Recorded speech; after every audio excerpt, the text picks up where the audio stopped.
What looked like a minor public relations misstep in a sparsely attended conference room in Geneva was actually a devastating metaphor for the total collapse of a billion-dollar brand. There she stood, the Duchess of Sussex, delivering a carefully rehearsed, sanctimonious speech to a nearly empty room about the profound dangers of social media and the need to protect children. It was a performance of absolute moral authority, delivered just 12 hours after her own team had uploaded highly visible, intimate photographs of her own child to the very platforms she was publicly condemning. There was no thunderous applause, no global media frenzy, and most tellingly, no protective infrastructure. Minutes later, she was posing for a selfie with a disgraced Finnish minister known for vile public scandals. The image circulated instantly. It was not just an embarrassing oversight. It was a visceral display of commercial desperation, exposing a rogue operation that has lost its staff, its funding, and its grip on reality. This is the story of how the grand illusion of the Sussex Empire finally shattered. In this video, we are going to unpack the terrifying reality behind closed doors in Montecito.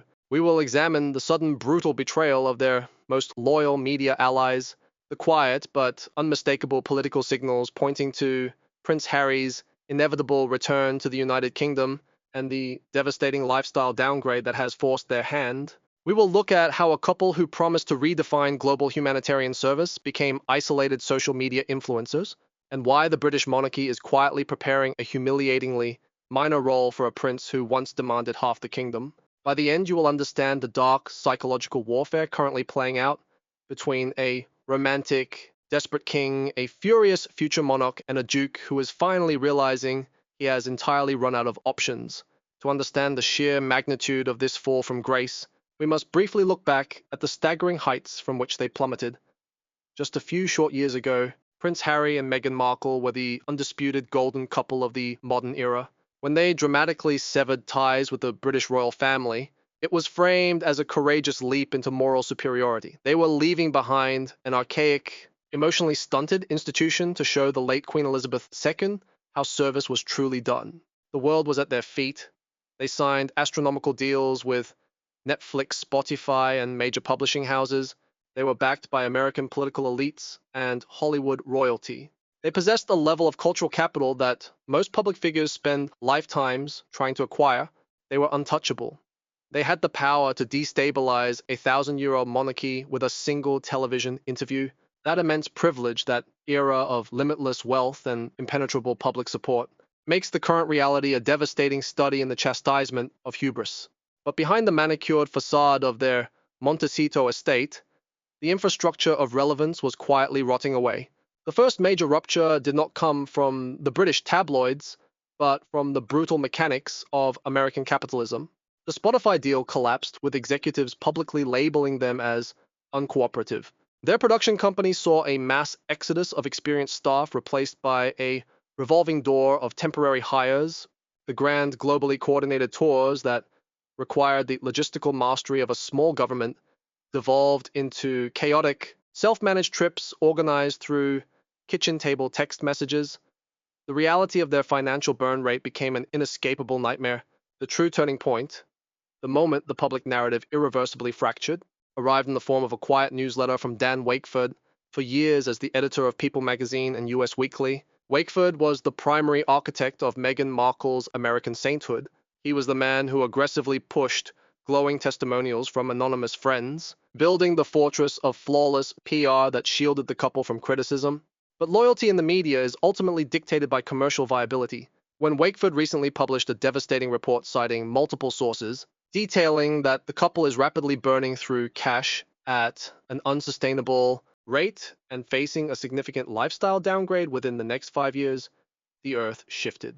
When your most heavily invested PR guardians begin broadcasting your financial ruin, it signals a complete loss of control. The golden era was officially over. This loss of control bled directly into their public appearances, culminating in the ethical collapse in Geneva. Organizing a diplomatic tour requires a vast, invisible army of vetting agents, security personnel, and local government liaisons. The royal family employs hundreds of people solely to ensure that an heir is never photographed next to a liability. In Geneva, Meghan was operating in a dangerous vacuum. Seeking the borrowed credibility of the World Health Organization, she walked right into a catastrophic photo opportunity. It was a glaring exposure of a team desperately trying to grab territory and relevance in spaces where they have no authentic standing. But the tragedy of Geneva was not just logistical, it was deeply psychological. It highlighted a staggering moral contradiction that has fundamentally alienated their audience. On one hand, Prince Harry has spent millions in British courts, engaging in relentless legal warfare to demand taxpayer-funded security, arguing that his family is in unprecedented, unimaginable danger. Yet simultaneously, his wife operates as a high-end lifestyle influencer, casually uploading tours of their kitchen, flaunting extravagant wealth, and putting the exact layout of their estate on full digital display. You cannot wage a legal war claiming you are terrified for your life while, simultaneously, monetizing your privacy. This cognitive dissonance has destroyed their credibility. The public has realized that the weaponization of victimhood is no longer a cry for help, but a business model. And it is a business model that is rapidly going bankrupt. As the Sussex machinery grinds to a halt, the isolation has begun to suffocate Prince Harry.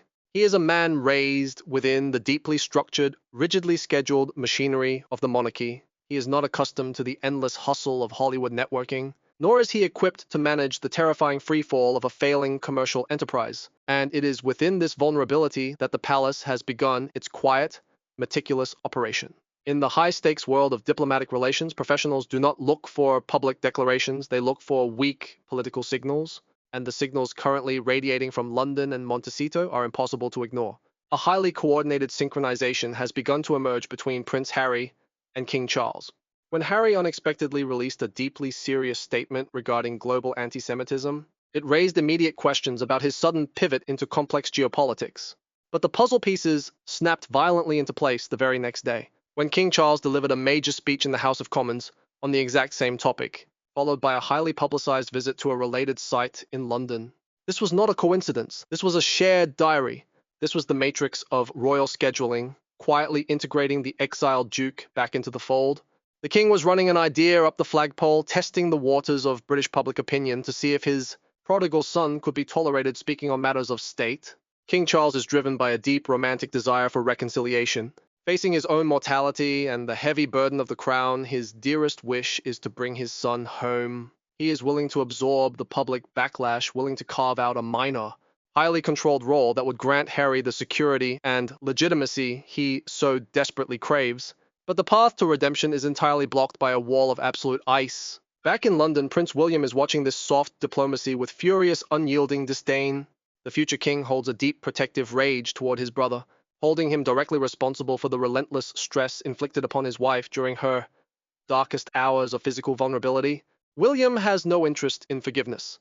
He has no desire to play the benevolent brother for the cameras. As King Charles quietly leaves the back door, open for Harry's return, the monarchy is tearing itself apart from the inside. Harry is standing at the edge of the abyss, utterly alienated in America, waiting for a royal pardon. But to accept it means returning alone, stepping back into the shadows of the institution he tried to destroy, and facing a brother who will ensure he never holds true power again. We left off with a fractured family. While Prince Harry quietly signals his willingness to negotiate a surrender, his wife is fighting a completely different war. This internal marriage divide is perhaps the most fascinating and ultimately fatal dynamic of the Sussex Empire's final days. The Duke of Sussex is a man fundamentally unaccustomed to being alienated from his bloodline. For all his public grievances, his identity remains inextricably linked to the institution he fled. He understands the quiet language of royal diplomacy, the shared diaries, the carefully timed statements. He is looking across the Atlantic, searching for a way to salvage his birthright without admitting total defeat. Meghan Markle, however, operates in a separate reality. She is fighting a one-way digital shadow war of subtle social media signals and passive-aggressive product placements. To understand the depth of this disconnect, we must look at what appears to be a small, almost laughable public moment, which actually carries a devastating, deeper meaning. Recently, Prince William made a poignant public reference to his late grandmother, Queen Elizabeth II, warmly recalling her specific preference for how she ate her scones. It was a gentle, unifying moment of royal continuity. Within hours of that statement, a perfectly curated video appeared online, aggressively promoting Meghan Markle's luxury lifestyle brand, specifically featuring jars of jam and unmistakably scones. This was not a coincidence. In the hypervigilant world of royal public relations, timing is everything. That seemingly innocent product placement was a deliberate, weaponized disruption. It was a subtle but clear signal that she has no intention of laying down her arms or respecting the fragile boundaries of her husband's family. It revealed a staggering lack of self-awareness and a refusal to read the room. While her husband attempts to rebuild burnt bridges with a monarch, battling cancer and a brother managing a profound family health crisis, she is utilizing the memory of the late queen as a launchpad for artisanal preserves. It is a visual humiliation of Harry's diplomatic efforts, exposing to the world that the Sussex camp is entirely fractured from within, operating on two completely contradictory geopolitical strategies. The public interpretation of these events often flattens the story into simple heroes and villains, but the private uncertainty is far more complex. Behind the gates of Montecito, the psychological toll of their commercial collapse is becoming undeniable. The immense Hollywood support system they once flaunted has quietly evaporated. True A-list power brokers do not align themselves with sinking ships, and the realization has surely set in that their cultural relevance was entirely derivative of the British crown. Without the balcony appearances, the royal titles, and the proximity to the throne, they are merely celebrities competing in an oversaturated market, surrounded by an echo chamber of paid advisors who cannot halt their downward trajectory. The potential return of Prince Harry is not a fairy tale reunion. If King Charles succeeds in offering his son a minor role, it will be the opening of a Pandora's box. Bringing Harry back onto British soil, even in a highly restricted capacity, instantly legitimizes him. It unlocks the state-funded security he has been fiercely demanding. It provides him with the proximity to power that makes him commercially valuable again, but it also places him directly in the crosshairs of a fiercely protective British public and a deeply wounded heir to the throne. A minor role is by definition a leash. It means returning not as a global trailblazer, but as a heavily managed subordinate. It means walking behind Prince William once again, absorbing the quiet, undeniable reality that his departure achieved absolutely nothing but his own isolation. It is a proposition that demands total psychological surrender. Harry must ask himself if the unbearable weight of his current commercial desperation is worse than the profound humiliation of crawling back to an institution he publicly branded as fundamentally toxic and institutionally prejudiced. For the audience, the enduring fascination with this story goes far beyond petty tabloid gossip. We are not merely watching a family dispute, we are witnessing a live-action moral play. In classical Greek tragedy, there is a concept known as the chastisement of hubris. It is the inevitable, often brutal punishment that follows arrogant, excessive pride. This is why millions of people who claim to be utterly exhausted by the Duke and Duchess of Sussex simply cannot look away from their current collapse. The public was asked to believe in a grand redefinition of global service. They were told that this couple possessed a moral clarity superior to a 1,000-year-old crown, but the reality exposed over the last 4 years has been a masterclass in staggering exploitation. Viewers have watched as immense privilege was squandered on petty score settling.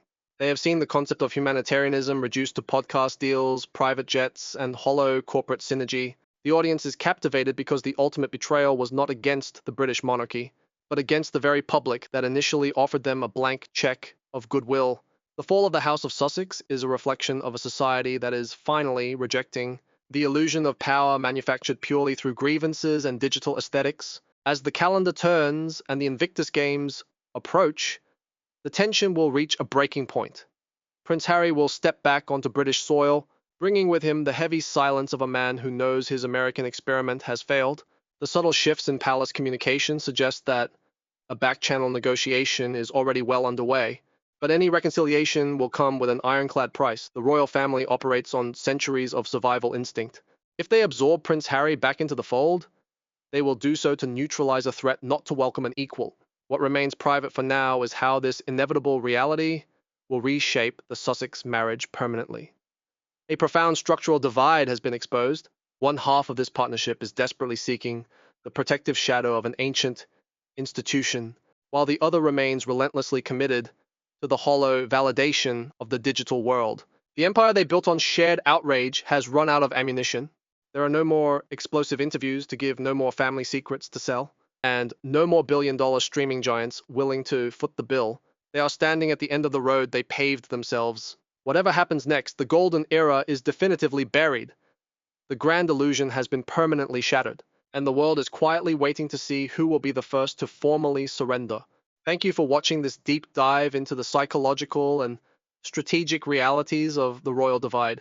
If you found this analysis compelling, please subscribe and leave your thoughts in the comments below. We will continue to track these quiet political signals as this historic story unfolds.